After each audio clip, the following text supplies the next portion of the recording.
Turnover ratio क्या होता है? पहला होता है स्टॉक टर्नओवर रेशियो। ये जो रेशियोज़ हैं ये इंडिकेट करते हैं कि जो इन्वेस्टमेंट किया गया है वो इन्वेंट्री संबंधित वो एफिशिएंट है कि नहीं। मतलब कॉस्ट ऑफ गुड्स जो भी आपने पूरे साल में सेल किए हैं उसको डिवाइड बाय एवरेज इन्वेंट्री कर देते हैं। Before moving on I request कि आप चैप्टर का नाम देख लीजिए। ये चैप्टर जो है ये है जीआईबी पेपर 3 का मॉड्यूल सी हम लोग कर रहे हैं। उसका चैप्टर 2 यानी रेशियो एनालिसिस का पार्ट 2 है। इसका एक ही पार्ट सेकंड पार्ट है केवल, ठीक है। ऑल्सो आई रिक्वेस्ट कि प्लीज़ ये भी देख लीजिए आप ये डिस्क्लेमर दैट दिस वीडियो भाई दिखा देते हैं बीच में, ज़रूरी है लीगल चीज़ें भी। डिस्क्लेमर मतलब this video is for educational purposes only, ठीक है। तो हम लोग ये लास्ट इसका देख लेते हैं ये।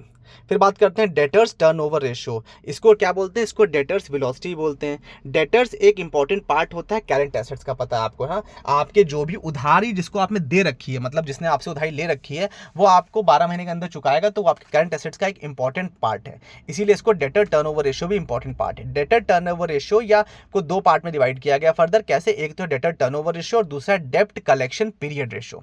तो डेटर टर्नओवर रेशियो जो है उसको कैसे कैलकुलेट करते हैं? जो आपके क्रेडिट सेल्स है divide by average account receivables, मतलब कितना आपको पैसा भी प्राप्त होना है उसका एवरेज, ठीक है। एवरेज अकाउंट रिसीवेबल्स कितना प्राप्त हो रहा है, टोटल में क्रेडिट सेल्स कितना किया, उसको डिवाइड कर देंगे तो आपका डेटर टर्नओवर रेशियो आ जाएगा। डेट कलेक्शन पीरियड रेशियो का मतलब ये होता है कि कितने दिन में एवरेज, मतलब जनरली आपका पैसा कितने दिन में आपको प्राप्त हो जाता है। अगर ये पीरियड बहुत ज़्यादा बढ़ जाता है तो इसका मतलब आपका फंड जो है वो ब्लॉक हो जाता है, आपके जो उधार लोग लेते हैं जल्दी वापस नहीं करते हैं, इसका मतलब आपकी कंपनी का ये रिकॉर्ड खराब हुआ, ठीक है। ये रेशियो कैसे कैलकुलेट होगा? ये रेशियो मंथ या दिन या ईयर के हिसाब से कैलकुलेट होता है। जितने भी मंथ या दिन या डिले हो रहा है उसको डेटर टर्नओवर से डिवाइड कर दिए तो निकल आएगा। या फिर जितने भी मंथ या दिन डिले है साल के, उतना डिवाइड बाय क्रेडिट सेल्स कितनी है पूरे साल की इनटू एवरेज अकाउंट जो भी रिसीवेबल्स है उसको मल्टीप्लाई कर दिए तो आपका डेब्ट कलेक्शन पीरियड रेशियो निकल के आ जाएगा। Account receivables divide by average monthly या डेली क्रेडिट सेल्स, ये तीन तरीके बताए गए हैं। Different users and their use of ratios.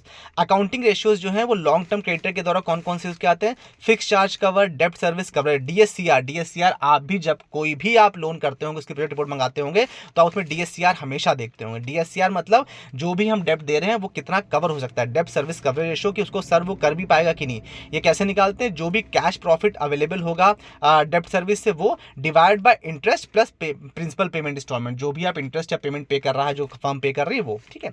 Accounting ratios जो शॉर्ट टर्म लोन के लिए बैंक ग्रांट करते हैं उसमें क्या क्या यूज करते हैं? उसमें वो दो यूज करते हैं, एक तो करंट रेशियो यानी current asset divide by current liability, और क्विक रेशियो यानी liquid assets divide by current liabilities या quick asset divide by current liabilities. Accounting ratio share holders कौन कौन से यूज करते हैं? ईपीएस यानी अर्निंग पर शेयर, प्रॉफिट जो भी अवेलेबल होगा इक्विटी शेयर होल्डर का divide by number of equity shares, कितने बताया था, 4 रुपया निकाला था, आपको एग्जाम्पल बताया था। और डिविडेंड यील्ड रेशियो ये भी यूज होते हैं शेयर होल्डर्स के द्वारा कि dividend per share divide by market price पर शेयर।